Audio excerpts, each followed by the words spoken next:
11 000 mètres carrés de commerce, restaurants et espaces de loisirs. Des visages souriants et un design aérien.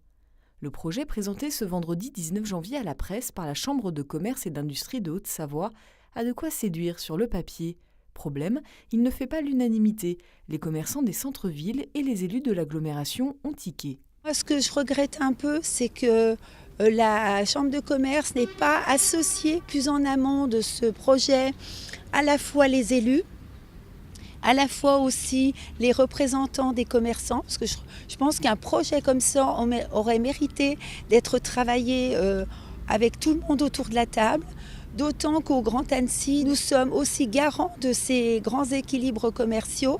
Quel impact sur le commerce de proximité? Et nous, on en est uniquement au stade du terrain. Le stade du projet, c'est pas notre vision. Je dirais, la vision économique, c'est la société qui va reprendre ce chantier, qui est Phalsbourg.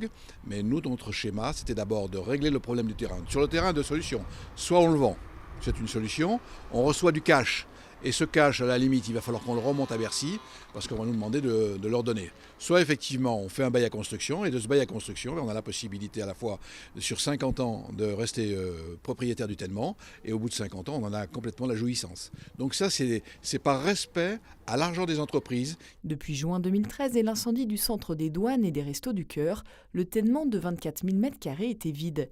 Aujourd'hui, la CCI joue l'apaisement et parle d'avant-projet respectueux de l'équilibre commercial de l'agglomération. D'une part, il va y avoir des îlots de commerce, mais pas en dessous de 450 m². Donc c'est déjà, on limite déjà le commerce de proximité et le commerce de centre-ville, et puis une partie restauration qui va venir compléter, bien sûr, tout ça dans un contexte de vie. Il y a 1750 m² pour le confort de vie des gens, des citoyens. Je pense que ça peut donner un relooking très très fort pour cette zone d'Épagny. Les enseignes du projet, d'un coût de 16 millions d'euros, ne sont pas encore connues. La fin du chantier est-elle annoncée pour fin 2020 ?